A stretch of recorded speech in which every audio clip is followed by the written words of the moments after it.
प्रतिरोध। समझिएगा, जब किसी चालक में प्रवाहित धारा, जब किसी चालक में प्रवाहित धारा के मध्य जब रुकावट पैदा हो जाती है तो उसी को प्रतिरोध कहते हैं। कहने का मतलब यह है कि आप जो है खूब बढ़िया कनेक्शन कर दिए कि घर में तो लाइन बढ़िया आ जाएगा, अब बीच में तरिए कट गया, अब आप यहाँ मन कहा रहे हैं कि आप तो आए तो हमारे घर के बल्ब जल ही जाएगा, यहाँ पे बल्ब आप खूब बढ़िया बल्ब लगा सकते हैं, यहाँ से यहाँ पे जो है आप जो है खूब बढ़िया बल्ब लगा दिए हैं, तो आप कह रहे हैं कि आज तो जो है मेरा बल्ब जल ही जाएगा, लेकिन बीच में आपका तरिए कट गया, जब तरिए कट गया है तो आपका जो है धारा प्रवाहित नहीं होगा, जब धारा प्रवाहित नहीं होगा तो आपका बल्ब भी नहीं जाएगा। कहने का तात्पर्य क्या है कि जब किसी चालक तार में प्रवाहित धारा के मध्य जब रुकावट पैदा हो जाती है, उसी को क्या कहते हैं, उसी को प्रतिरोध कहते हैं। कहने का तात्पर्य है, समझाने का तात्पर्य है कि आप जब घर से निकलते हैं तो आपको कोई रोक देता है, तो आपके रास्ता में क्या होगा, उस व्यक्ति रुकावट पैदा कर दिया। अरे भाई रुकावट पैदा क्या नहीं किया, मान लीजिए आप दुकान गए, बिस्किट लाने के लिए गए थे, तो उधर से लेके आ रहे थे, अब बीच में आपका दोस्त रोक दिया, तो जितना देरी आप उसके साथ बहसबाजी कर रहे हैं उतना देर तो आप घर पहुंच जाते हैं, तो आपके रास्ते में रुकावट पैदा किया था कि नहीं किया था, तो उसी को प्रतिरोध कहेंगे। उसी को क्या कहेंगे, प्रतिरोध मतलब रोध मतलब हुआ रुकावट। जो व्यक्ति आपके रास्ता में, आपके मार्ग में रुकावट पैदा कर दे उसी को प्रतिरोध कहते हैं। आगे समझ में, आप किताबी भाषा कैसे लिखेंगे, जैसे कार्य मतलब यह है कि अब आपको स्कूल में आपको एग्जाम में दे दिया, आपको लिखना कैसे, लिखिएगा तो आपको नंबर दे देगा, ये तो समझाने के लिए हम बताए ना, समझाने के लिए समझाएं, लेकिन लिखना कैसे, अब लिखिएगा कि जब किसी चालक तार में धारा प्रवाहित होती है तो उसके मध्य जब किसी चालक तार में धारा प्रवाहित होती है तो धारा के मध्य जब रुकावट पैदा हो जाती है उसी को प्रतिरोध कहते हैं। आगे समझ में, हालांकि ये जो हम डिफिनेशन लिखे हैं, ये जो परिभाषा लिखे, ये दूसरा परिभाषा लिख दी है ना, दूसरा बताइए ना, समझे दूसरा लिखे, मतलब ये थोड़ा सा घुरा के लिखे, लंबा भी नहीं, घुरा के लिखे, लेकिन हम जो आपको समझाएंगे थोड़ा सा शॉर्ट समझा दिए। हाँ, ये किताबी लैंग्वेज है, चलिए यहाँ पे लिख दें, इसका भी लैंग्वेज लिख दें क्या, चलिए लिख देते हैं।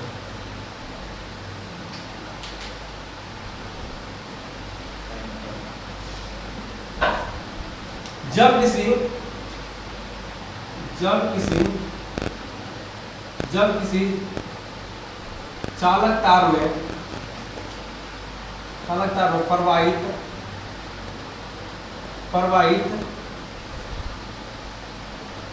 धारा के मध्य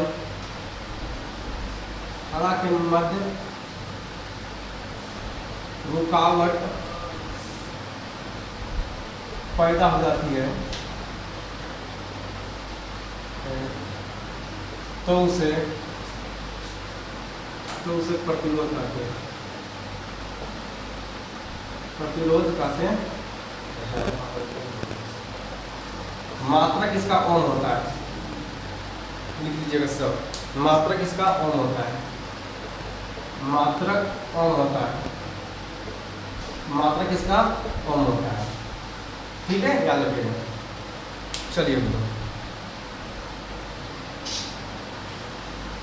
चलिए आगे बढ़े। इसका मात्रक क्या होता है, ओम होता है, और इसका बीमा क्या होता है, इसका बीमा होता है ml square T inverse 3a, ठीक है, a याद रखिएगा, ये आपका बीमा होता है, इसका बीमा होता है। प्रतिरोध को R से प्रदर्शित किया जाता है ना, प्रतिरोध को R से प्रदर्शित किया जाता है, ठीक है, कहीं दिक्कत इसमें नहीं होनी चाहिए, इसे R से प्रदर्शित किया जाता है, किसको, प्रतिरोध को R से प्रदर्शित किया जाता है, और इसका फॉर्मूला होता है R बराबर V/I होता है। V क्या होगा, V आपका विभवांतर जो भी, और I क्या आपका धारा है। आगे बढ़ जाए, देखिए आपको इतना तो आपको समझ आ रहा है कि V क्या है, I क्या है, क्यों समझ आ रहा है, क्योंकि इससे पहले आपको पढ़ चुके हैं, चैप्टर 1 चैप्टर 2 में पढ़ चुके हैं, चैप्टर 3 में भी आधा पढ़ चुके हैं, इसलिए आपको ये सब चीज आपको समझ आ रहा है। चलिए आगे बढ़ते हैं, आगे चलिए देखते हैं चालक तक देखते हैं।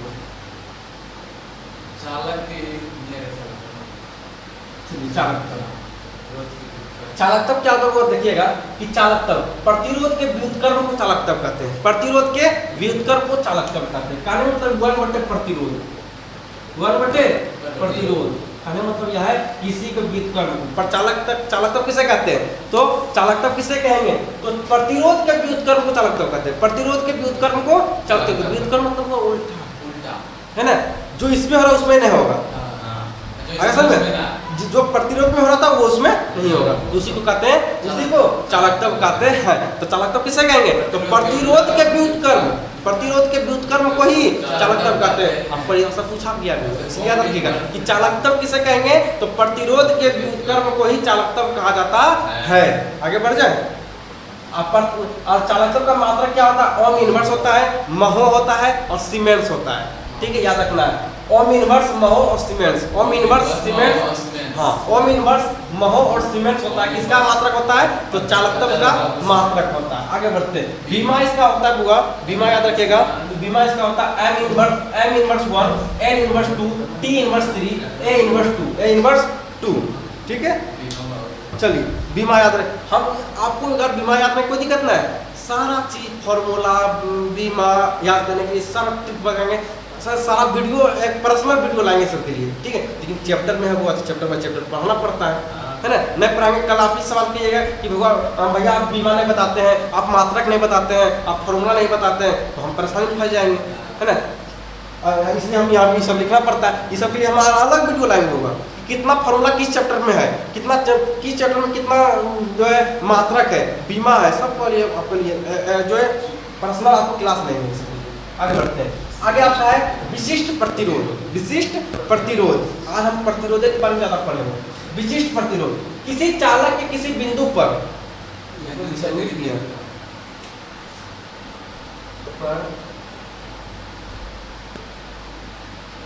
विद्युत से समझे हुआ। विशिष्ट प्रतिरोध किसे कहेंगे? तो विशिष्ट प्रतिरोध किसे कहते हैं?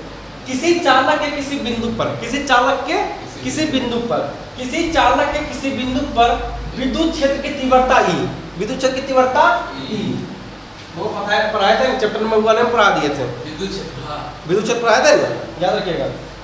किसी चालक के किसी बिंदु पर, किसी चालक के किसी चालक के किसी चालक के किसी बिंदु पर, मार्कर रात नहीं चल रहा है, किसी चालक नहीं हुआ, मार्कर में कुछ गड़बड़ी हो, मार्कर खराब हो, समझेगा। जब किसी चालक के किसी, यहाँ पे छोड़ेंगे उसको, छोड़ दीजिए, यहाँ पे छोड़ दीजिए, यहाँ पे समझिए, छोड़ दीजिए। जब किसी चालक के किसी बिंदु पर, जब किसी चालक के किसी बिंदु पर, जब किसी चालक के किसी बिंदु पर विद्युत क्षेत्र की तीव्रता E, विद्युत क्षेत्र की तीव्रता, विद्युत क्षेत्र की तीव्रता E, धारा घनत्व J, बता दिए धारा घनत्व जस्ट पर करते हैं। तो विद्युत क्षेत्र E, विद्युत क्षेत्र E और धारा घनत्व, धारा घनत्व J, धारा घनत्व J के अनुपात को चालक का विशिष्ट प्रतिरोध कहते हैं। खत्म कहानी हो गया। अब परिभाषा पूछा भी क्या हुआ? हाँ, याद रखिएगा। जब किसी चालक के किसी बिंदु पर विद्युत क्षेत्र की तीव्रता E, विद्युत क्षेत्र की तीव्रता E, धारा घनत्व J, धारा घनत्व J क्या कहते हैं? तो के अनुपात को क्या कहते हैं? के अनुपात को ही विशिष्ट प्रतिरोध कहते हैं। खत्म कहानी। जब किसी चालक, यहाँ प्रैक्टिकली समझिए, यहाँ प्रैक्टिकली समझिए कि जब किसी चालक के किसी भी चालक के सिरों पर जो है, समझिए, किसी भी चालक के किसी बिंदु पर, किसी चालक के किसी भी बिंदु पर विद्युत क्षेत्र की तीव्रता E, विद्युत क्षेत्र की तीव्रता E, धारा घनत्व J के अनुपात को क्या कहते हैं? तो विशिष्ट प्रतिरोध कहते हैं। खत्म कहानी हो गया। अब विशिष्ट प्रतिरोध को सिग्मा से प्रदर्शित किया जाता है। ये आपका क्या है? तो कहाँ चला गया? सिग्मा से इसे टी से नहीं हुआ, इसे जो है रो से प्रदर्शित करते हैं। रो क्या करते हैं? इसको रो कहा जाता है, ठीक है, इसको रो कहते हैं। रो ये पी की तरह है, खाली इसका टेंगने खाली जो है मोड़ दीजिएगा, हो गया ये रो। ठीक है, तो याद रखिए विशिष्ट प्रतिरोध को रो से प्रदर्शित करते हैं। विशिष्ट प्रतिरोध को रो से प्रदर्शित करते हैं। इसका फॉर्मूला होता है E बराबर रो बराबर E बटे J। रो बराबर इसका ये फॉर्मूला याद रखिएगा। ये तो इसका अथी है, इसका ई भी याद रखिए, इससे भी काम चल जाएगा। इसका ये निकल के आया है, ये फॉर्मूला से ये फॉर्मूला निकल के आया है। ठीक है, तो रो बराबर E बटे J, क्योंकि रो बराबर R इंटू A बटे L। ये कैसे फॉर्मूला आया है इसको आपको जानने की जरूरत नहीं, इतना जान लीजिए फॉर्मूला, मेन फॉर्मूला आपका ये है, ये फॉर्मूला पर इंक्लूड करके ये फॉर्मूला आया है। ठीक है, चलिए आगे बढ़ते हैं। मात्रक किसका होता है? ओम मीटर। मात्रक होता है ओम मीटर, मात्रक होता है ओम मीटर होता है। और बीमा क्या होता है? ML/T T⁻³ A2 A पर पावर 2 A स्क्वायर ये पावर कुछ खत्म का नहीं। तो बीमा आप याद किया ओम मीटर होता है और बीमा सॉरी मात्रक ओम मीटर होता है, मात्रक ओम मीटर होता है और बीमा आपका mn³ T⁻³ A स्क्वायर ये हो गया आपका बीमा और मात्रक आपका ओम मीटर होता है। आगे बढ़ते हैं और प्रतिरोध का बीमा प्रतिरोध का मात्रक मात्रक प्रतिरोध का ओम ठीक है और विशिष्ट प्रतिरोध का मात्रक ओम मीटर हुआ ओम मीटर। विशिष्ट प्रतिरोध का होता है ओम मीटर और चालकत्व का मात्रक ओम इनवर्स महो और सीमेंस। आगे बढ़ते हैं विशिष्ट चालकत्व उसी का उल्टा क्या दिया हुआ प्रतिरोध का उल्टा था चालकत्व। अब विशिष्ट प्रतिरोध का उल्टा है विशिष्ट प्रतिरोध का उल्टा क्या है तो विशिष्ट चालकत्व। जहां पे आपको चालकत्व दिख जाए उसको उल्टा कर दीजिए। देखिए यहाँ पे प्रतिरोध का उल्टा था चालकत्व था और विशिष्ट प्रतिरोध का उल्टा कौन होगा विशिष्ट चालकत्व। यहाँ पे लिखिएगा कि विशिष्ट प्रतिरोध के व्युत्क्रम को ही आगे तो समझे कि विशिष्ट प्रतिरोध के व्युत्क्रम को ही विशिष्ट चालकत्व कहा जाता है। ठीक है आगे बढ़ते हैं इसे सिग्मा से प्रदर्शित करते हैं।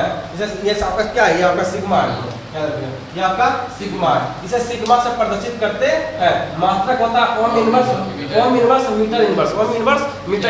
आप पूछेगा भैया ओम इनवर्स मीटर इनवर्स कैसे होगा सवाल बनता है कि इसका था ओम मीटर और इसका ओम इनवर्स मीटर इनवर्स कैसे हो गया। चलिए वो समझाते हैं समझे जो समझाने का चीज आपको बेहतरीन से समझाएंगे। देखिए क्या होगा 1/1 आपका हो गया है विशिष्ट प्रतिरोध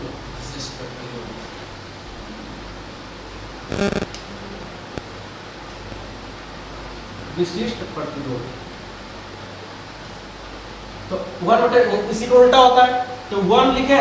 अब विशिष्ट प्रतिरोध का मात्रा क्या होता है ओम मीटर। यहाँ पे ओम मीटर लिखते हैं ओम मीटर यहाँ पे लिख दिए। अब वो ओम मीटर लिखे तो आप क्या करेंगे ई ओम ऊपर जाएगा तो इन्वर्स होगा ओम इन्वर्स हो जाएगा मीटर ऊपर जाएगा तो इन्वर्स में होगा। आगे समझ में खत्म वाले ये ऐसे आया आगे अब होगा बीमा इसका होता है m इनवर्स 1 यही होगा बीमा यही होगा बुआ सिर्फ इन्वर्स करना क्या करना है सिर्फ इन्वर्स करना है और जहाँ पे इन्वर्स है उसको प्लस कर देना है उसको क्या यहाँ पे इन्वर्स 3 है तो इन्वर्स 3 को यहाँ पे क्या करेंगे प्लस में कर देंगे। यहाँ पे टी में प्लस यहाँ पे टी में प्लस हुआ कि नहीं हुआ और जो इन्वर्स में नहीं है जो प्लस में उसको माइनस में करेंगे जो प्लस में है उसको माइनस में करेंगे और जो माइनस उसको प्लस में करेंगे। हाँ उल्टा हाँ चीन उल्टा बीमा सुगर से में रहेगा। अब आते हुआ जो इम्पोर्टेंट है अब उसमें आते हैं कार्बन प्रतिरोध उससे बहुत ज़्यादा प्रश्न पूछा जाता है इसलिए आप ध्यान दीजिएगा। चलिए देखिए कार्बन प्रतिरोध पूछा गया हुआ कार्बन प्रतिरोध बहुत साल पूछा गया हुआ यहाँ से प्रश्न बहुत ज़्यादा आता है। कुछ प्रश्न आता है कोई उसमें लॉजिकल नहीं आता किसी आपको रखना पड़ेगा थोड़ा सा देखिए क्या होता है ये सब मान आपको याद रखना पड़ेगा। चलिए आपको बताते हैं भगवान इस प्रकार का हम एक चीज़ देखे होंगे नहीं देखे देख लीजिएगा आप देखिए जरूर होंगे हर चीज़ में लगा होता है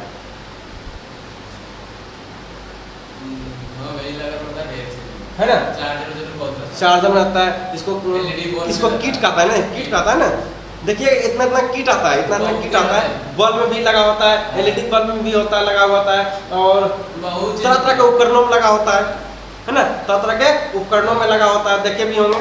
और जब ये रहता है ना तो इसके चारों तरफ इसके चारों तरफ क्या रहेगा तो कोई हरा कलर से रंगा होगा है ना कोई पीला कलर से रंगा होगा। अब नहीं देखें देख लीजिएगा इतना किट आता है जो कि 2 रुपये 3 रुपये में किट मिलता है।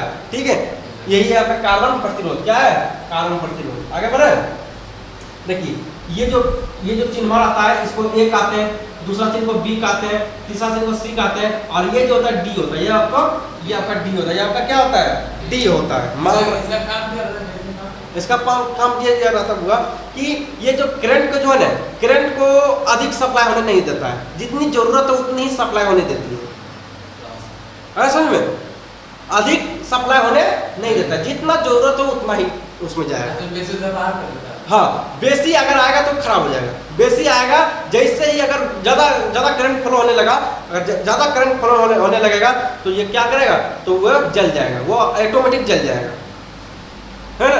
अब देखे होंगे कि जैसे मान लीजिए कि घरों में लगा रहता है, क्या लगा रहता है, तो आपका जो फ्यूज लगा होता है, देखिएगा जैसे ज़्यादा करंट घर में आने लगता है तो क्या, तो फ्यूज उड़ जाता है। क्यों जाता है? अगर फ्यूज नहीं उड़ेगा तो आपके घर में क्षति हो जाएगी, आपके घर में क्षति हो जाएगी, आपका पंखा जल जाएगा, आपके यहाँ एसी है, एसी जल जाएगा।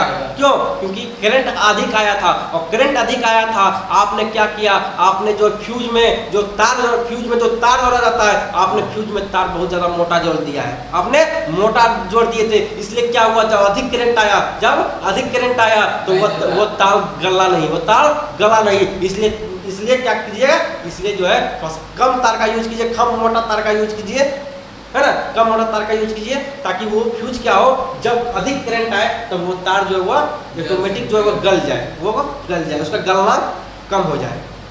अगर गलनांक अधिक रहेगा तो वो जो है तो आपके घरों में क्षति ही पहुंचाएगा, है ना, वो क्षति ही पहुंचाएगा, वो आपको लाभ होने वाली नहीं देगा। इसलिए फ्यूज को लगाया जाता है, ताकि जब कभी भी घर में अधिक करंट आने लगे तो फ्यूज जो है ऑटोमेटिक वहीं जो है तार उसका गल जाए, और जो है हम लोग सुरक्षित हो जाए, हम लोग घर में सुरक्षित रहे। हमारे घर के जितने भी उपकरण हैं, पंखा हो, फ्यूज हो, पंखा हो, आपका जो है एसी हो, कूलर हो, टीवी हो, है ना, इन्वर्टर हो, तरह के जो आपके घरों में उपकरण लगा हुआ है वो सुरक्षित से रह पाए, है ना। तो ये जो आपका इसका यूज क्या है, तो ये आपका यूज ये इस चीज़ का होता है कि अगर ये किसी चीज़ में लगा रहता है तो क्या होता है कि उसमें अधिक करंट को जाने नहीं देता है ना, करंट को जाने से रोकता है ना।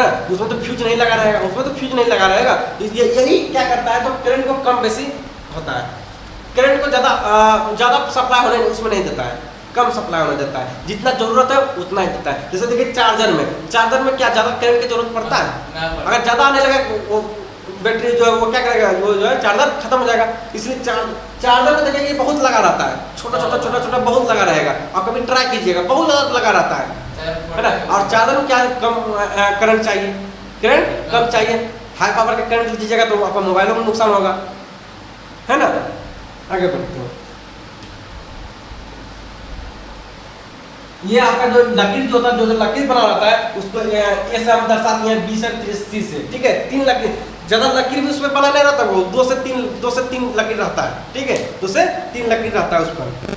और ये जो आपका मोटा वाला जो ये जो मोटा वाला है, इसको क्या माने है, डी, इसको माने है डी, ठीक है। चलिए डी माने, इसका फॉर्मूला नहीं लिखते हैं, इसका फॉर्मूला होता है, यहाँ पे फॉर्मूला लिख देते हैं, इसका फॉर्मूला होता है आर बराबर,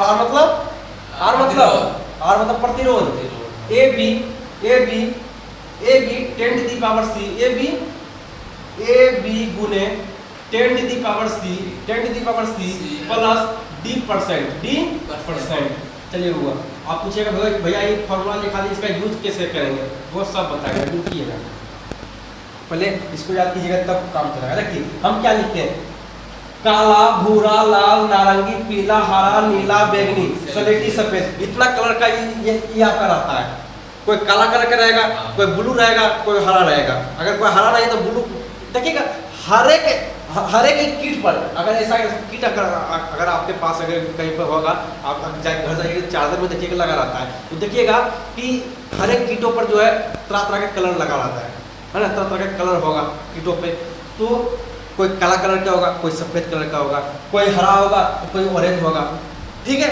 और समझ में, चलिए आगे बढ़ते हैं, उसको याद रखना। देखिए जीरो से स्टार्ट करेंगे, संख्या क्या करेंगे, संख्या जीरो से स्टार्ट करेंगे, ट्रिक से याद रखिएगा, संख्या जीरो से स्टार्ट करेंगे, संख्या जीरो से स्टार्ट किया, 0 1 2 3 4 5 6 7 8 9 10। देखिए जीरो क्या आएगा, तो काला मतलब ब्लैक, काला में ब्लैक, उसका ब्राउन, बी से भूरा, ब्राउन, है ना। इस प्रकार से याद रखिएगा। पहले संख्या तो एक से स्टार्ट नहीं कीजिएगा, जीरो से, ट्रिक समझिए, जीरो से स्टार्ट कीजिएगा। तो क्या होगा, काला, भूरा, लाल, नारंगी, पीला, हरा, नीला, बैंगनी, सलेटी, सफेद, ठीक है। 1 से लेके अब कहाँ तक जाना है, 9 तक जाना है, क्योंकि 10 गो हो गया आपका। जीरो भी इंक्लूड कीजिएगा, जीरो जोड़िएगा तो 10 गो पूछ जाता है, याद रखिएगा। काला, भूरा, लाल, नारंगी, पीला, हरा, नीला, बैंगनी, सलेटी, सफेद। जैसे इंग्लिश में black, brown, red, orange, yellow, green, blue, violet, greys, white. ठीक है, देखिए आप समझते हैं। चलिए देखिए इसका ट्रिक क्या है। देखिए ब्लैक, ब्राउन, बाबा बोला लाल, संतरा ले जा, संतरा ले जा। इसका ट्रिक समझिएगा। बाबा बोला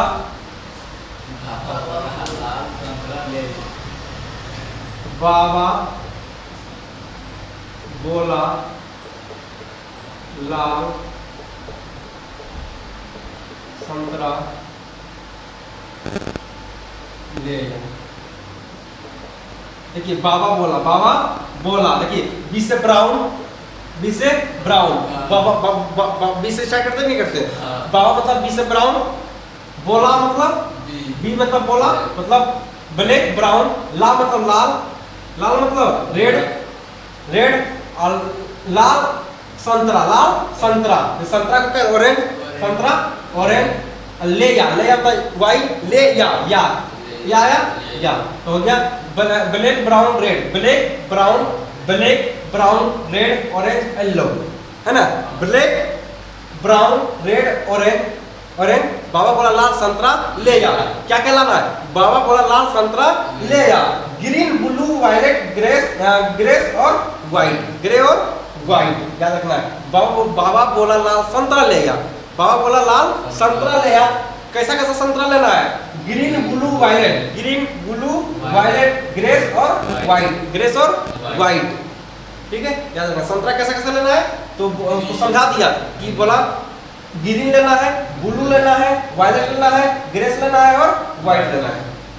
ठीक है, आगे बढ़ जाए। समझ आ गया? चलिए उसके बाद इसमें क्वेश्चन देता है बोर्ड एग्जाम में, न्यूमेरिकल में देता है, इसलिए आपको बता रहे हैं। आगे बढ़ते हैं। प्रथम सार्थक अंक ए को कहते हैं प्रथम सार्थक अंक। ए को कहते हैं ए को कहा जाता है प्रथम सार्थक अंक कहा जाता है। प्रथम सार्थक अंक कहा जाता है। बी को द्वितीय सार्थक अंक कहते हैं। सी को तृतीय सार्थक अंक कहते हैं। तृतीय सार्थक अंक कहते हैं। और डी को कहते हैं विश्व निचेता। विश्व निचेता को समझते हैं? विश्व निचेता तो चलिए समझाते हैं। विश्व निचेता विश्व निचेता मतलब होता है कि उसका कोई मान फिक्स ना हो। विश्व निचेता मतलब विश्व निश्चेता, कोई निश्चित मान ना हो, उसका कोई निश्चित मान ना हो। कोई भी मान हो सकता है, उसी को कहते हैं विश्व निश्चेता कहते हैं। आगे देखते हैं। जैसे देखिए सोने के रंग के लिए 5%, सोने के रंग के लिए 5%, सोने के रंग के लिए 5%, चांदी के रंग के लिए 10%, कोई रंग ना हो तो उसके लिए 20%। ठीक है, इतना याद हो गया। अब चलते वो एक क्वेश्चन लिए हैं जो कि पूछा हुआ क्वेश्चन है, इसलिए समझाने के लिए एक न्यूमेरिकल आपको सॉल्व करके दिखाते हैं। घबराइएगा नहीं, न्यूमेरिकल भैया लेना है। चलिए न्यूमेरिकल से हर किसी को डर लगता है, लेकिन आपको डर नहीं लगना चाहिए। चलिए समझते हैं। देखिए पहला न्यूमेरिकल क्या है। पहला न्यूमेरिकल आपका है, किस प्रकार से न्यूमेरिकल पूछता है। एक कार्बन प्रतिरोध पर कार्बन प्रतिरोध क्या पूछा समझिएगा। एक कार्बन प्रतिरोध पर हरे जो कारा वो लिख ले जाइए। हरा क्या बोला? हरा। उसके बाद नारंगी, नारंगी और सुनहरे और तथा सुनहरे सुनहरे रंग की पट्टियाँ रंग की पट्टियाँ। इसका प्रतिरोध निकाले, अब प्रतिरोध का फॉर्मूला क्या होता है? R बराबर ए बी गुने 10⁻³ प्लस d%। तो बहुत समझिएगा। आपको कैसे मालूम चला कि यही फॉर्मूला लगेगा? कैसे मालूम किया बताइए तो। आप बताइए। कार्बन प्रतिरोध लिखा था तो नहीं मालूम चला ये फॉर्मूला लगेगा? तो फॉर्मूला याद रखिएगा तब ना। चलिए बताते हैं। तो बताइए हरा का मान कितना होता है? हरा का मान कितना होता है? बाबा बोला लाल, संतरा लेगा। ग्रीन, ब्लू, वायलेट, ग्रेस और व्हाइट। देखिए येलो का कितना, हरा का कितना आया? ग्रीन, सॉरी हरा का 5, 5 यहाँ पे ए का मान कितना लिखेंगे 5। ये पहले ए मतलब समझे, ये हो गया पहले पूछा ये बी, ये हो गया आपका सी, ये होगा आपका सी हो गया, और डी ये हो गया डी, ये हो गया आपका डी। डी मतलब समझते हैं, डी मतलब अभी बताए थे विश्व निश्चित जिसका कोई मान निश्चित ना हो, कोई मान निश्चित ना हो, समझिए। तो ए बी, ए का मान कितना, हरा को ए मान लिए, नारंगी को बी मान लिए, लाल को सी मान लिए, लाल को सी मान लिए, और डी सुनहरा हो गया, डी हो गया सुनहरा, समझिएगा। ए का मान कितना, सॉरी ए का मान, हरा का मान कितना है 5, हरा का संख्या कितना है, हरा का संख्या 5 है, 5 गुना बी नारंगी है, तो बी नारंगी का कितना है, नारंगी का 3 गुना 3 गुना गुने ना गुना 3। चलिए आगे बढ़ते हैं। उसके बाद 10 सी का मान कितना है, लाल का देखिए अब सी है नहीं, आप सी जहाँ जहाँ पर सी लिखा, जहाँ पर ए लिखा, जहाँ पर बी लिखा, सबका मान बैठाते जाएंगे। सी का मान कितना है, सी का क्या 2, लाल 2 दीजिए, प्लस डी परसेंट क्या है, सुनहरा, सुनहरा रंग क्या है, सुनहरा का सोना कलर, सोना के लिए कितना मान है 5%, सोना के लिए 5%।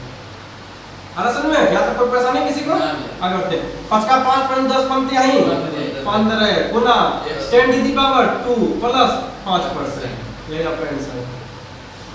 10 का स्क्वायर ना करते अब कर सी कोई दिक्कत नहीं, 15 गुना 10 का स्क्वायर 100 प्लस 5%, और जितना तोड़ सकते तोड़ नहीं, कोई दिक्कत थोड़ी है। ये आपका आंसर हो गया, ये आपका आंसर हो गया। कहीं दिक्कत समझने में, यहाँ आपका नहीं दिक्कत है तो ठीक है। चलिए फिर मिलेंगे नेक्स्ट क्लास में, आज भर यहीं तक छोड़ते हैं।